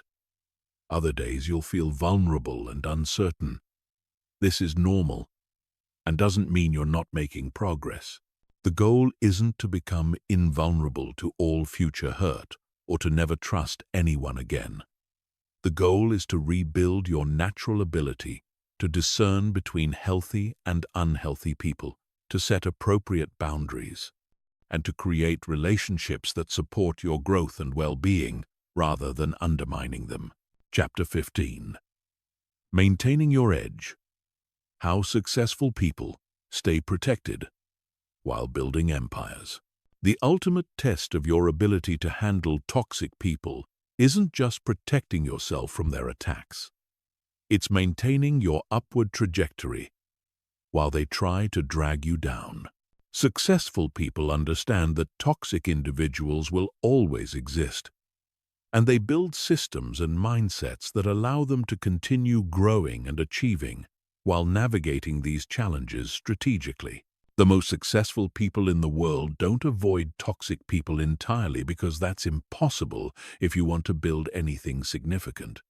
Whether you're starting a business, climbing the corporate ladder, building a platform, or creating wealth, you'll encounter people who try to sabotage your success out of jealousy, insecurity, or simple malice. The key is learning to handle these encounters without losing momentum or compromising your values. The strategic detachment principle is fundamental to maintaining success while dealing with toxic people. This involves caring deeply about your goals and values while remaining emotionally detached from other people's opinions, reactions, and approval. Most people sacrifice their success because they're too invested in being liked or avoiding conflict with people who don't support their growth. Strategic detachment doesn't mean becoming cold or uncaring. It means recognizing that your mission is more important than any individual relationship. When someone tries to manipulate you into lowering your standards, abandoning your goals, or accepting less than you deserve, you evaluate their requests based on whether they align with your objectives rather than on whether refusing will hurt their feelings. The competitive advantage framework recognizes that your ability to handle toxic people effectively is actually a significant competitive advantage in business and life. While most people get derailed by difficult personalities, waste energy on drama, or compromise their standards to avoid conflict, you continue moving forward strategically and purposefully.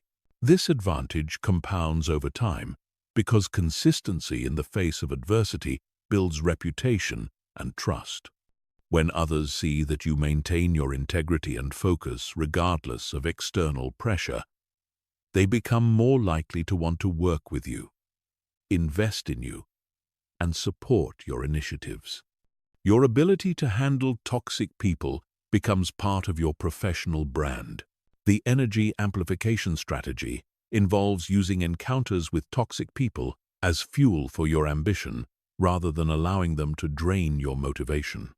Every time someone tries to tear you down, dismiss your abilities, or sabotage your progress, you use their negativity as evidence that you're on the right track and moving in a direction that threatens their status quo. This psychological reframe transforms toxic encounters from energy drains into energy sources. Instead of feeling defeated when someone tries to undermine you, you feel energized because their behavior confirms that you're growing beyond their level and representing something they fear or envy. The network leverage system involves building relationships with other successful people who understand how to handle toxic individuals strategically. When you surround yourself with people who've dealt with similar challenges and maintained their success despite opposition, you gain access to advanced strategies and emotional support that most people never receive. These network relationships also provide protection because toxic people are less likely to attack someone who has powerful allies. When you're connected to other successful, respected individuals, attacking you becomes more costly and risky for potential adversaries. Your network becomes a form of insurance against toxic behavior. The documentation and evidence protocol becomes more sophisticated as your success grows because the stakes of toxic attacks increase. Early in your career, a toxic person might just make your day unpleasant. As you become more successful, they might try to damage your reputation, sabotage your business deals, or interfere with your opportunities.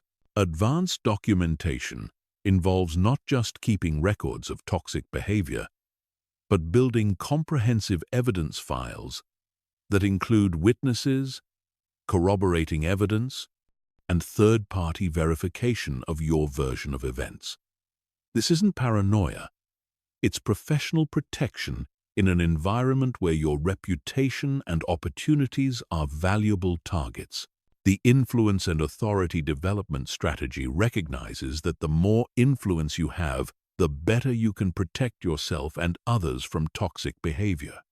When you have authority, resources, and respect, you can set standards for how people interact within your sphere of influence and impose consequences for toxic behavior. This might involve creating workplace cultures that don't tolerate toxic behavior, choosing business partners who share your values, or using your platform to educate others about healthy relationship dynamics. Your success gives you the power to create environments where toxic behavior is discouraged and positive behavior is rewarded. The legacy protection mindset involves thinking beyond immediate conflicts to consider how your responses to toxic people will affect your long-term reputation and impact.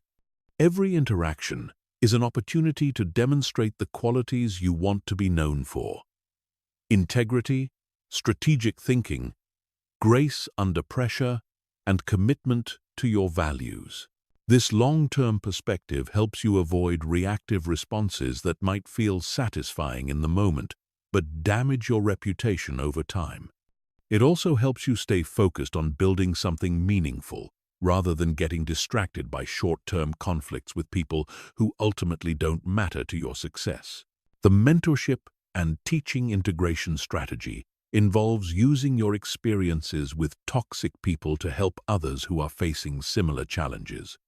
As you become more successful, you naturally encounter people who are earlier in their journey and struggling with toxic individuals in their own lives. Sharing your knowledge and experience not only helps others, it reinforces your own learning and creates positive relationships that counterbalance the negative energy from toxic encounters. Teaching others how to handle difficult people also establishes you as a leader and authority in this area.